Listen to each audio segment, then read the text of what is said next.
I think it's safe to say that I took a little break from Tom Clancy's Rainbow Six Siege, or should I say nearly a year-long hiatus. The first and more recent Siege content I made on the channel wasn't even a dedicated edited video.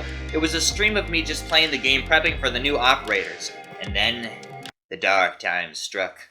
Let's be honest, I was never really that great at Siege or FPSs as a whole. I was always more of a third-person type of guy. First person is just naturally difficult for me in any game I play, so you could imagine the absolute massacre I dealt with when I played Rainbow Six. I think over the last year and a half now, my FPS skills have gotten somewhat better. I practice occasionally with Overwatch, and though I more dominantly play third-person games like Battlefront 2 and For Honor, I feel like my aim has gotten better as well as my overall awareness in that POV. I noticed I was doing a whole lot better than the last time I played the game for a lengthy amount of time, and one day I just had an urge to play Siege again, like it was calling my name. So I pressed that download button as soon as you could say, "Drugs," and I was off. At first, I still struggled, which was only fair considering I hadn't played the game in literally a year. The new operators definitely caught me off guard a couple of times. They've added so many characters in the time that I was gone, I can't even name all of them off the top of my head. But after a few games and getting used to the controls again, I kinda noticed I wasn't complete garbage. My aim was a little bit better, I was more aware of what I was doing, I was using my operators the way they should run, and I even found myself finding the OBJ first with my drone a couple of times. And as a plus, I actually got a decent amount of kills. That's always something I struggle with in this game. Getting kills was always a challenge, because it seemed to me like everything against me was a one-shot kill and everything I shot at the enemy was like spitballs. Before I came back, even if I got one kill out of the 5 rounds I would usually play in a match, I'd feel accomplished. But now some games I'll pull out like 4 or 5 kills in a game. To some players that may still not be a lot, but for me it was some real progress. I also feel like I'm getting renowned faster than I was before. Maybe it's because I've gotten better at the game and my scores are now a little bit higher than before or something. But I'm betting the devs tweaked the renown gain a little bit. When I first loaded up the game I had like 5,000 or so renown, only a couple sessions in and I got like 15,000. So in like 4 sessions of me dedicating an hour and a half or so to each session by just playing the game and doing my challenges, I jumped up 10,000 renown. I never got shit like that before.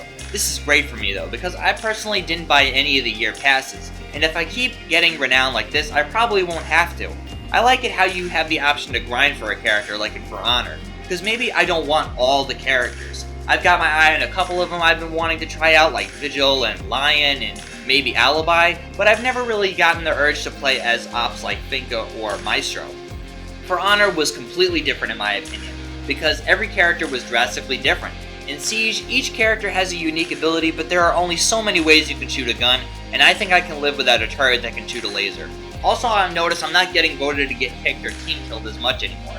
Back when I was newer, I would always get TK'd or kicked simply because I would just be doing what new players did best, dying like a billion times and running around like an idiot. I would literally just run into rooms when I knew there was a Kapkan trap everywhere. I would peek the same spots a billion times, and to be honest, I'm still guilty of doing that at times. And I realized my aim was so bad at times because my sensitivity was all jacked up. My camera angles were way too slow, so naturally, if someone sees me first, I'm dead on the spot because I can't aim or turn fast enough. But I guess what I'm trying to say is, I returned to Siege. I'm actually having some fun with the game. I'm still not great at it, but at least I don't feel hopeless anymore. I still kind of wish there was more PvE stuff though. Terrorist Hunt is cool and all, but events like the Outbreak one were so badass, and I wish they did more stuff like that. But I mean, considering I don't have any plans of stopping at this point, I have decided that I'll be doing more Siege content in the future. I can't guarantee that I'll buy every new operator and do a full-on review of them like how I usually do, but I guess it depends on you guys. Do you want to see more Siege content on this channel? Let me know if it's something you'd be interested in, but this is going to conclude this video. I hope you all enjoyed it, and if you did, you know what to do with that like, and if you're new, you know what to do with that subscribe tab. But guys, I am Shadow Ninja, and you just watched a Rage Quit video on why I returned to Tom Clancy's Rainbow Six Siege. Thank you all for watching, and as always, I will see you on the next one.